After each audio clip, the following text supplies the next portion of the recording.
You better stay away from me. I could lose control at any moment. So, you are a vampire? Or a ghoul? Are you a ghoul?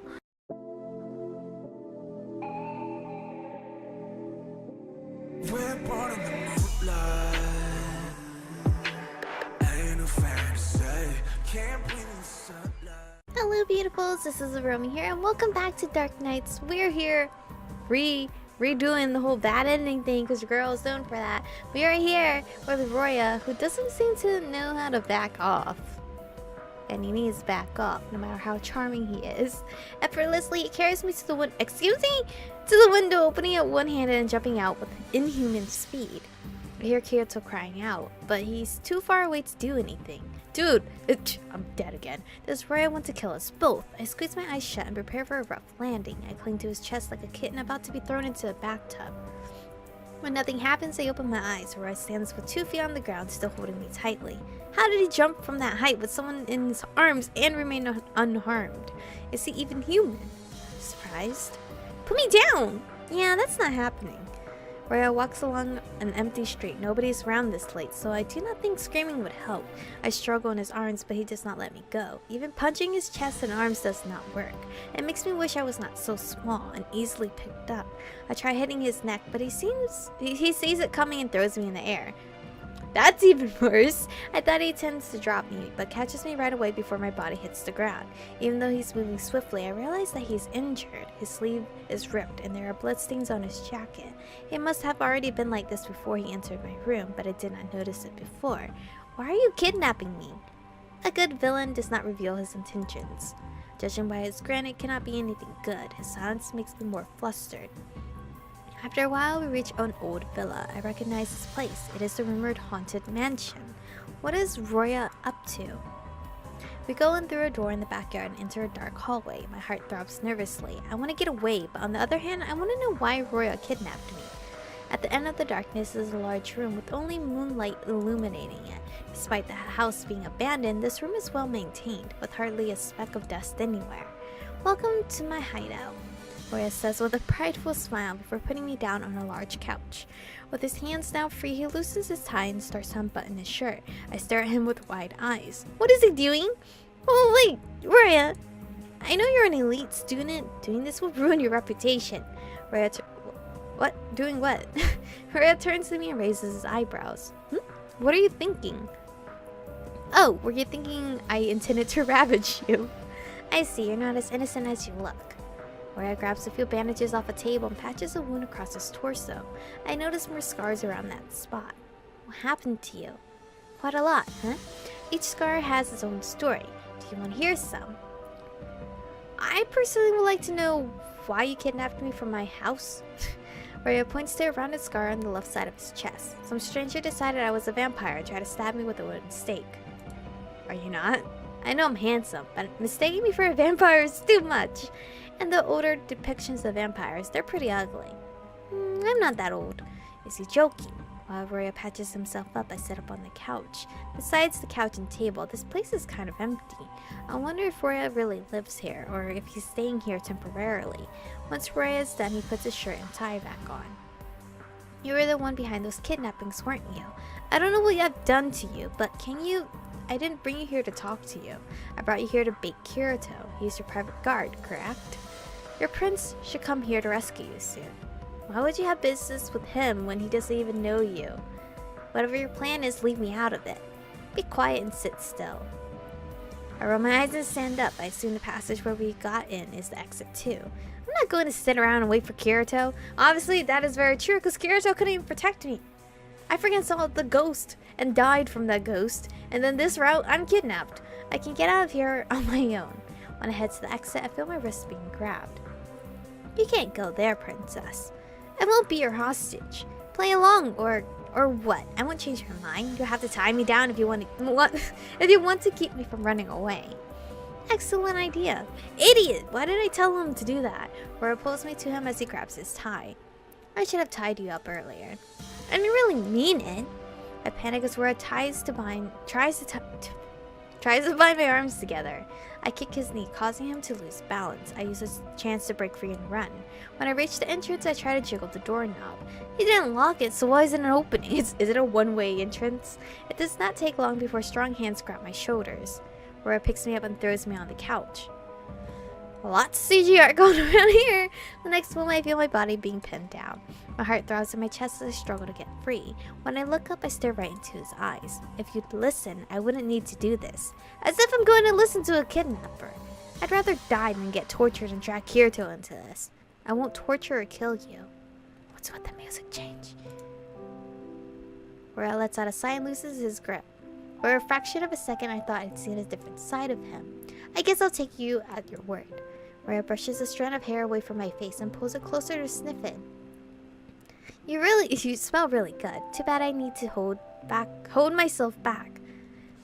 Are you a vampire or not? I lift my knee to kick his stomach. Once he releases me, I crawl away from him. Pervert. He sounds like a vampire, but he claims that's not the case. Or maybe he's just a creepy pervert who likes sniffing girls' hair. Upon noticing my surprised expression, Rora chuckles. It takes just a few words to get an amusing reaction out of you. As long as you behave, I won't do anything to you. As I said, I have business with Kurato. What do you mean? Oh, sorry. What do you want with him? You're so annoying. Wow, you're like crazy, scary, and then you were nice, and now you're rude. I might as well tell you so you can stop being nosy. I don't have much time left, so I went to make a request. He wouldn't listen to me under normal circumstances, so when I found out he's guarding you, I had to take this chance. If I take you, he'll come to rescue you and I can finally talk to him. Are you planning to? Don't worry, I have no intention of harming Kurato. I know I said I'd take your word earlier, but you do remember that you kidnapped me, right? It's your choice to believe me or not. Rora chuckles at me and stands up. You should be here soon. After that, you're free to go home. Rora interrupts himself with a pained gasp and then covers his mouth with a hand as he begins coughing. The racking cough seems to consume his whole body as he hunches over, waiting for the fit to subside. It only lasts for a minute before the hacking stops and his breathing returns to normal. He uses his free hand to pull out a handkerchief and wipe his mouth, then surreptitiously wipes his hand he covered with his mouth with. Okay, that was a mouthful. When he's finished, I notice a red stain on their handkerchief before he stashes it away. I go over to him, a bit concerned, but I remain cautious. You should go to the hospital. It's nothing. I just haven't had anything for days. My body grows weak. You better stay away from me. I could lose control at any moment. So, you are a vampire? Or a ghoul? Are you a ghoul? I don't get it. What are you? At that moment, I hear the sound of footsteps close by. Rora quickly dashes to the side just as I hear a gunshot. When I turn my head, I notice there is a clipped spot on the floor where Gloria stood a second ago. What's going on? Oh, it's Kurato? There's the sound of a gun cocking, and I catch a glimpse of someone standing in the hallway. Well, hey, love. Quite late. It takes a few seconds for me to realize that it is Kurato, an intense expression on his face. I hear Roya swear under his breath, and he escapes upstairs, already gone before I could blink. Everything is too fast. I cannot keep track of what is happening. Kyoto briefly glances at the staircase, but when Roya is out of sight, he hurries over to me. Are you okay? No! Yes, apparently, though. Sorry I'm so late. Did he do anything to you? No, he didn't. Now calm down for a bit. I need to tell you something. I explain to him with what Roya told me, the reason I was kidnapped. Kyoto listens without interrupting, a frown growing on his face as I speak. I don't think he's a bad guy, so don't shoot him before listening to his request. Besides, he is your classmate. I know, I just pretend not to know him. I wasn't really aiming at him anyway.